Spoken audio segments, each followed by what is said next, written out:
As you're approaching retirement, you should be decreasing the amount of stocks that you have, right? So if we're following a glide path or a target date strategy, whether we're using a target date or fund or not, doesn't matter, but target date strategy is to become more conservative as you approach your retirement date, which is to increase your bonds and decrease your stocks.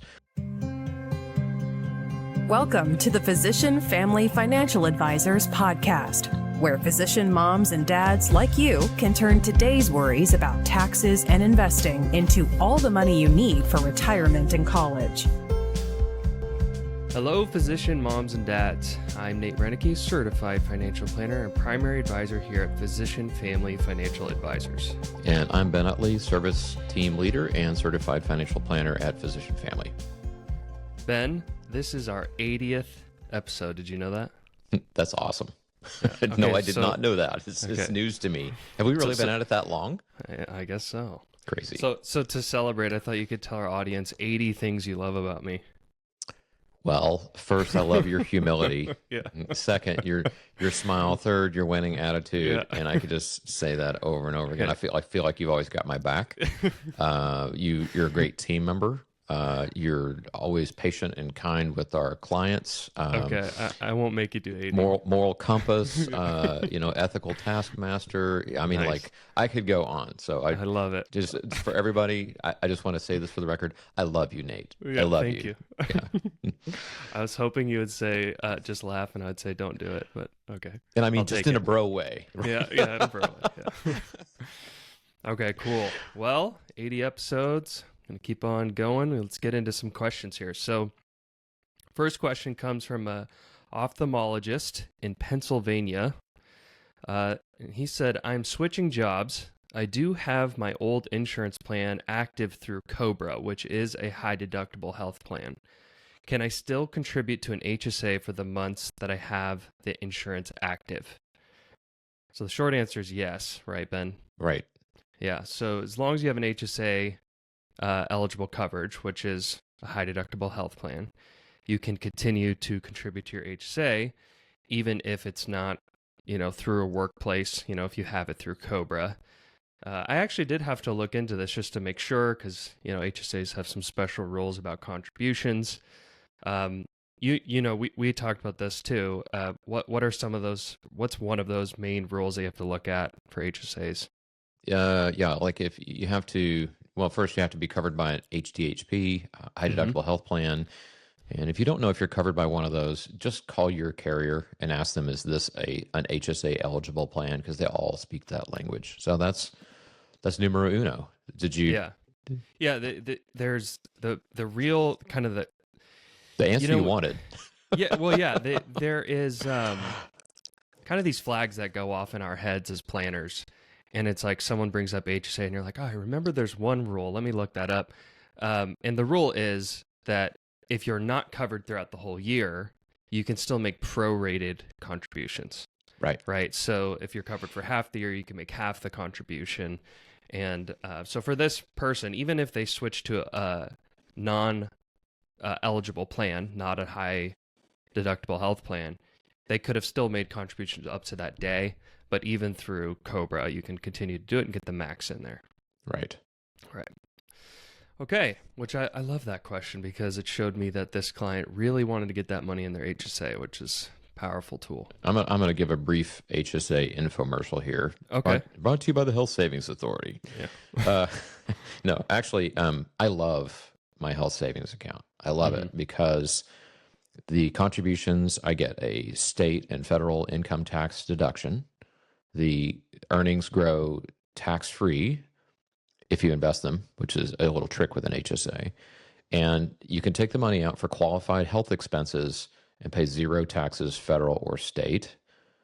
So I love that. And, I kind of think it doubles a little bit as an emergency fund, right? I don't want to have heresy here, but if in a pinch, it could be an emergency fund. When you think about the emergencies you're likely to have, high probability that they'll be medical, right? That's the number one reason that people declare bankruptcy is medical debt. So I think that funding your HSA, first I get the match in the 401k, and then after that I'd put every nickel I could in the health savings account. And there are some neat ways that you can kind of work the rules on that to increase your contributions. beyond the limits if you happen to fall in just that right circumstance. So ask your financial planner about that. Yeah, that's a good PSA. Yeah. Okay, next question. A vascular surgeon in Florida says, how often should I rebalance my taxable account? And how can I avoid taxes when doing it? Oh, boy. So, yeah, this is a big question. How often can I eat my cake and have it too? Yeah. Yeah. So I want to set the stage here a little bit. One, just to be very clear, we're talking about a taxable account. So this is not a 401k, a 403b, IRA, HSA, 529. All of those, you don't pay taxes when they get rebalanced. So Nate, what is an example of a taxable account? Yeah, this is just a regular old brokerage account, Vanguard account that you just open and you invest money after taxes. So you pay your taxes, you invest the money in there. You have Vanguard, Fidelity, Betterment. Yeah. Yeah. All it could, of them. And it could be a joint account with your spouse. Mm-hmm. It could be an individual account that's solely in your name. It could be joint with a child.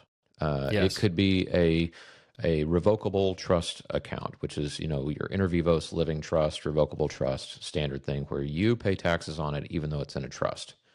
Right. So that's what we mean when we say taxable account. There's, it's funny, there's not really a good word to describe that registration type. I know. We say taxable so that people know it's taxable. It's pretty obvious. It has the word tax in it, right? Right. But a lot of people, it's a brokerage account to them, or there's different words, but Sure. Yeah, regular old investment account. And so continue setting the stage here. Why would you rebalance a taxable account? That's kind of the key here. Anytime you're thinking about these little things that you do with your investments, you have to ask yourself, why am I doing it? Yep. And then, that should circle you back to your plan. So the reason you would do this, one big reason, it just allows you to adjust your portfolio back to the desired level of risk. Yep. So the value of your stocks go up. Maybe your bonds are flat that year. Well, you need to sell some stock and buy some bonds so that you're in balance. Yep. Just for easy, just to put this really simply, if you want 80% stocks and 20% bonds, sometimes you have to buy and sell to get back into balance. Right. A cool thing about rebalancing is it sort of forces you to quote unquote buy low, sell high. Mm-hmm. So if stocks are up, that means they're getting higher. If your bonds are going down, that means they're getting lower, and you can rebalance and buy or sell high in your stocks, buy low in your bonds. So that's why. Right. So the question is, how often should you do this? Hmm. All right. I have some thoughts, but I thought maybe you could go first, or you can let me go, whatever you want. I think you should look at it like at least annually. Mm-hmm. Right? Look at it.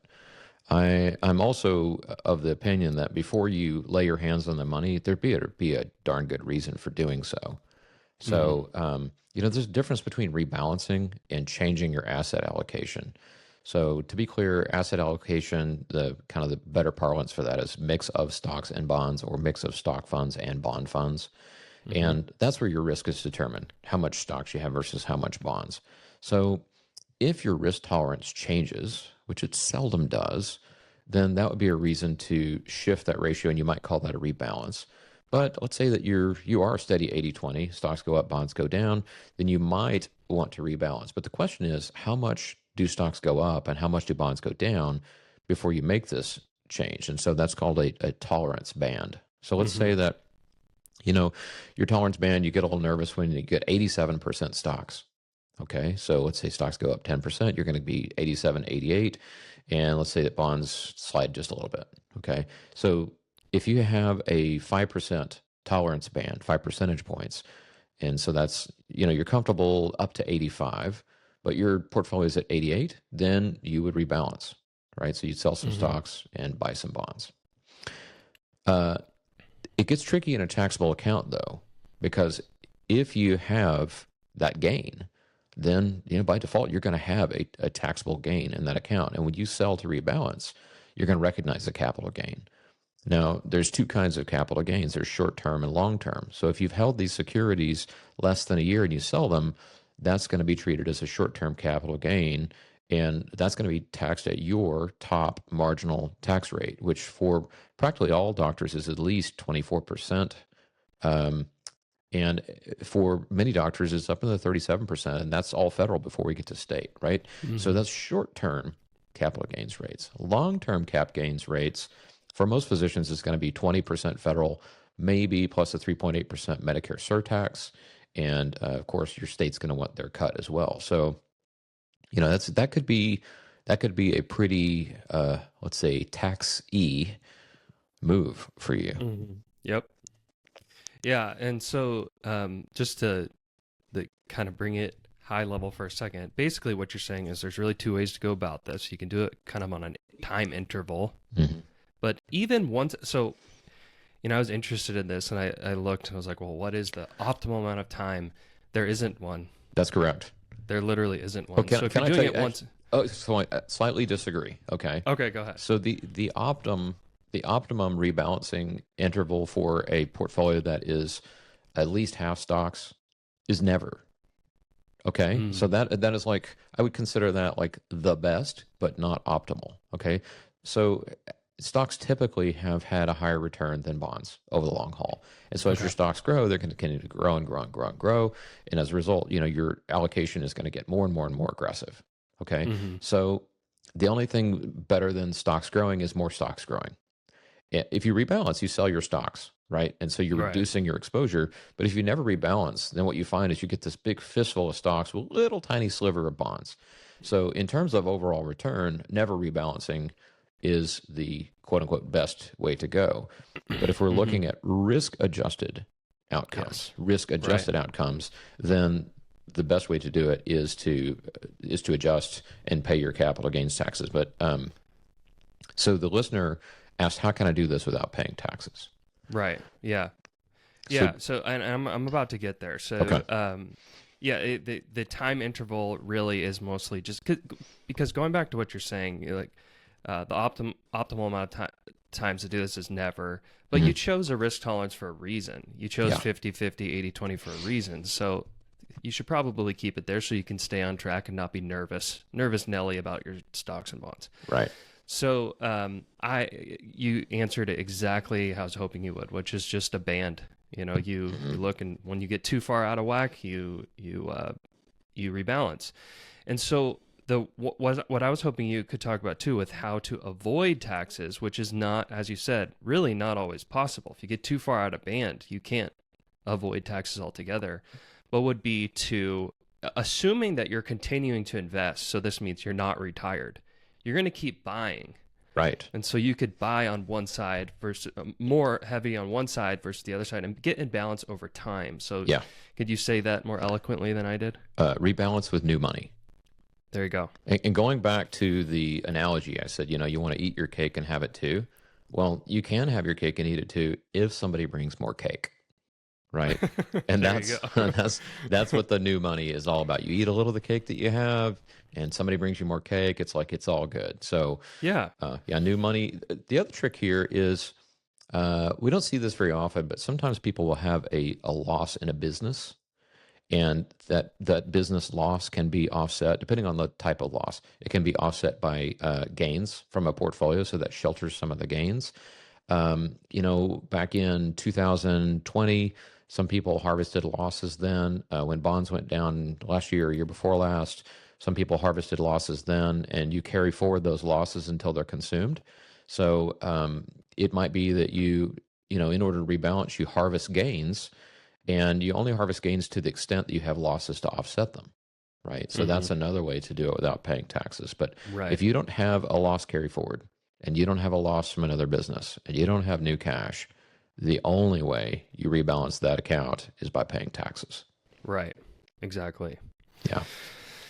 Yeah. Tough pill to swallow, but sometimes you got to do it. Well, what's worse than not swallowing the pill? Because I know I'm talking to physicians here. Yeah. It's a quick story. In my pre-physician days, I went to my primary care doctor, and she recommended a medication. I was like, I don't like taking pills. And she said, if you don't take the pill, how will you get better? I'm like, duh. Yeah. Right. Okay. So Yeah. So, but here's the thing: if you don't take the meds, you don't get better. And so imagine that you have a year where there's a big spike in the stock market, and you don't take gains. Well, reversion to the mean tells us that the next year we might have a run down, right? And so it would have been better to capture those gains and pay taxes on them than not capture the gains at all, right? Yeah. So this would be one reason to, like you said at the top of the call, or top of the call. I'm acting like I'm with a client.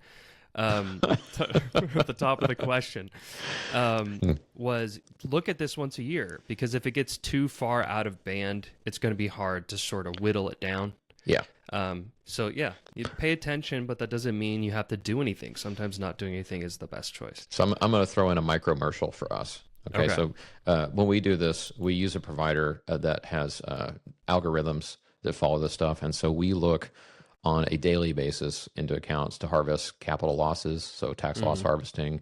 We look on a daily basis to see if that portfolio is within or outside our tolerance bands, and it gets handled automatically. So if you're trading your own stocks and you're managing your own account, you do need to look at it occasionally, particularly when the market goes down or when it goes way up. But clients that are listening to this, if we're handling your account, this is handled.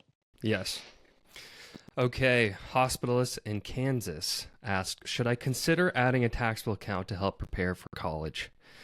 So this is on me, Ben, so I'm going to give this an answer. You certainly can. I mean, the answer is yes, you could certainly do it. And the reason you would do it is to buy yourself flexibility when it comes time to pay for college. So I said buy. How are you paying for it? You're paying for it in lost tax benefits. Opportunity, tax benefits, right? Yeah.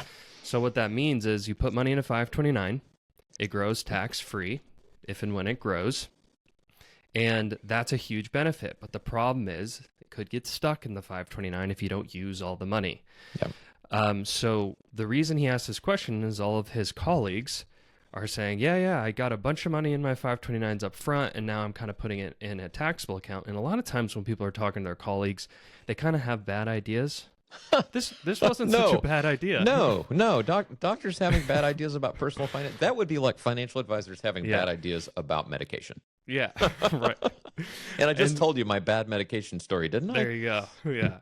So, this isn't a terrible idea. And as kind of the theme in the last several episodes, the devil's in the details, where the question really is when and if you should have a taxable account.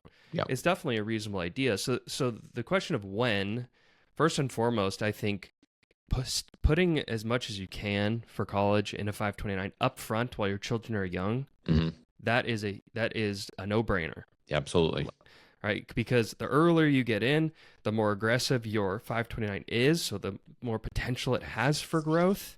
And the later stages, let's say your child's 12 years old, but you're still putting in $1,000 a month, it could still grow. It probably, you still have 6 years, so it should still grow a little bit, but it's not as beneficial as when they were 1 year old and you were mostly stocks. Right. So you could consider at that point shifting and putting all of your contributions into a taxable account and leaving your 529 money in there.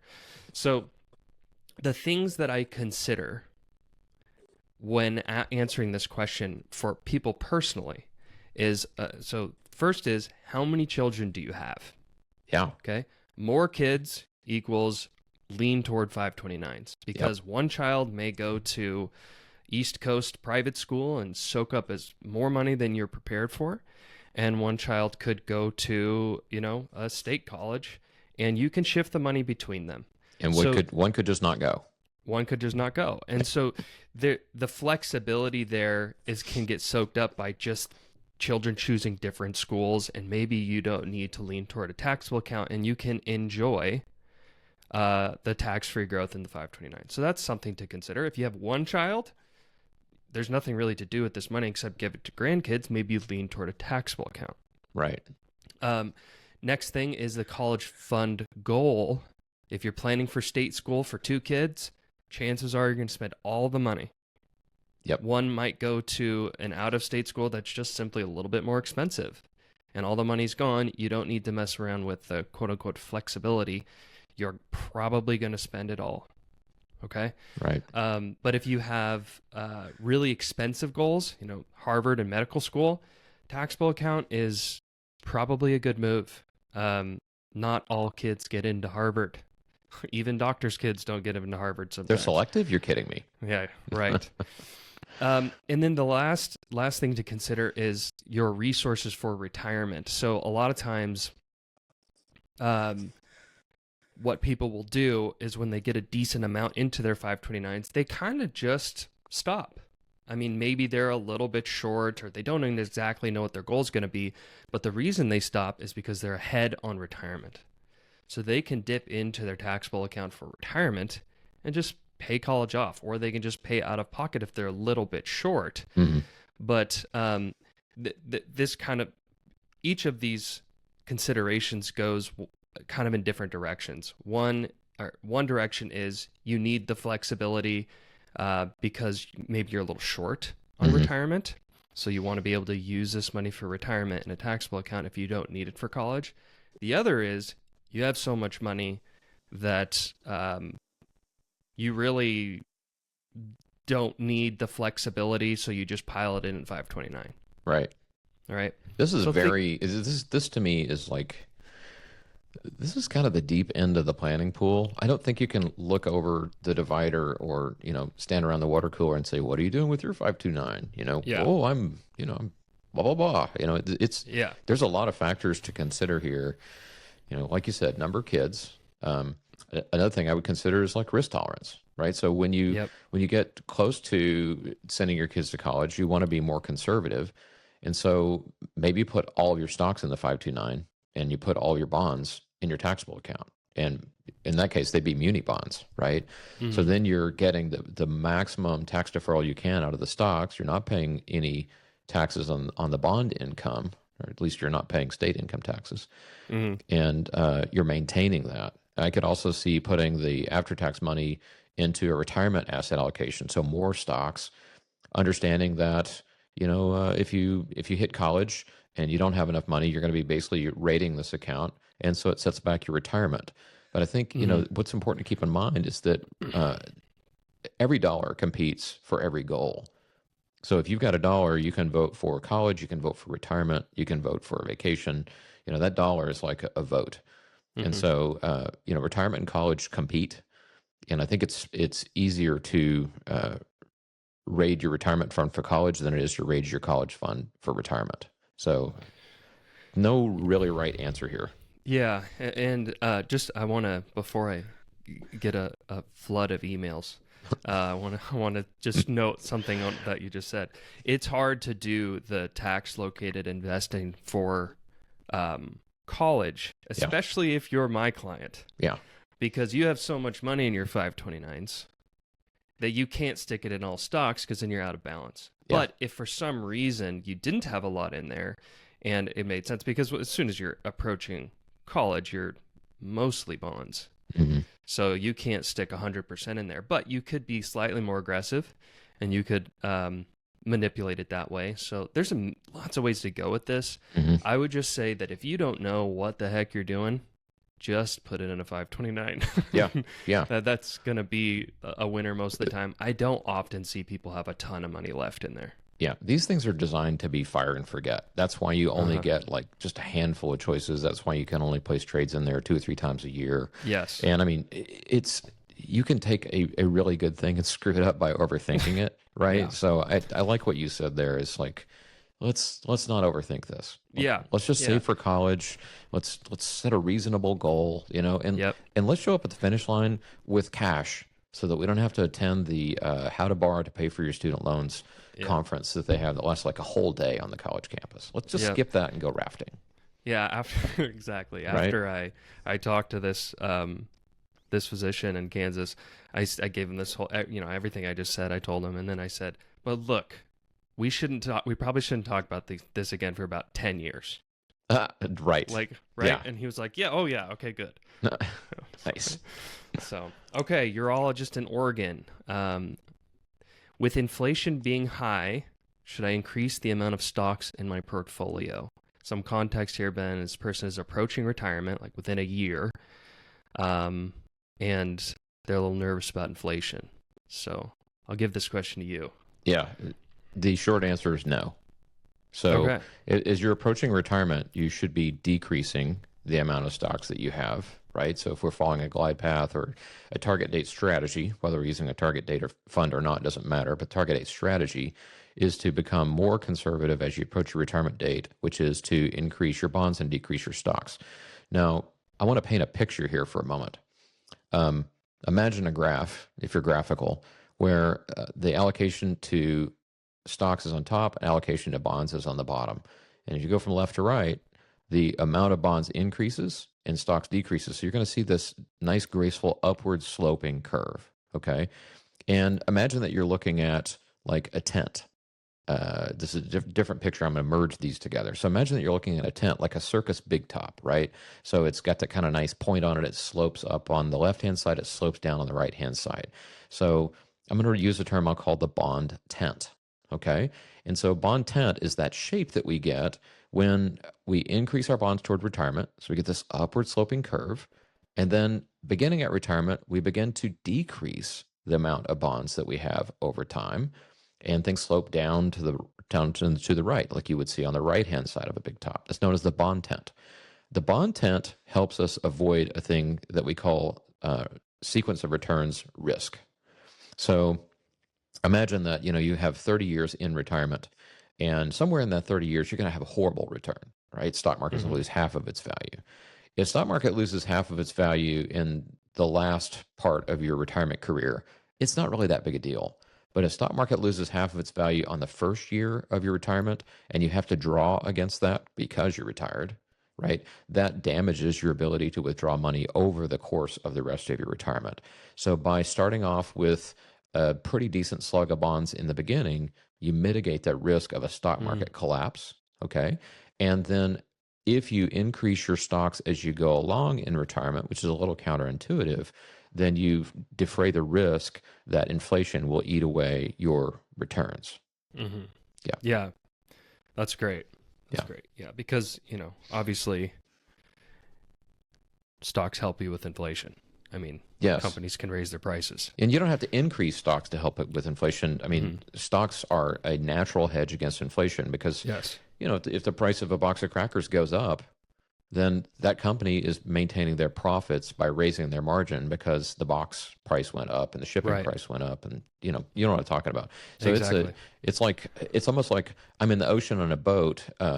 Should I paddle harder because the ocean's going up? Well, the ocean goes up, so it floats all boats. That's how inflation works with stocks. And if we get like hyperinflation, that would be really hard on stocks and it'd be miserable on bonds. It's kind of miserable on all assets. But if we just get regular garden variety, which it was terrible a couple of years ago, but right now it's really contained. I wouldn't change my asset allocation for something that's macroeconomic like that. Yeah.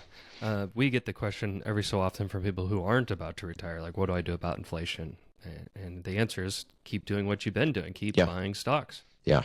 Yeah. Yeah. You can basically, as an investor, you can ignore inflation because it is a system-wide risk. The only way you can skip that is to get out of the system. Literally move out of the United States, move your money someplace else, and buy all your goods in a non-dollar denominated fashion.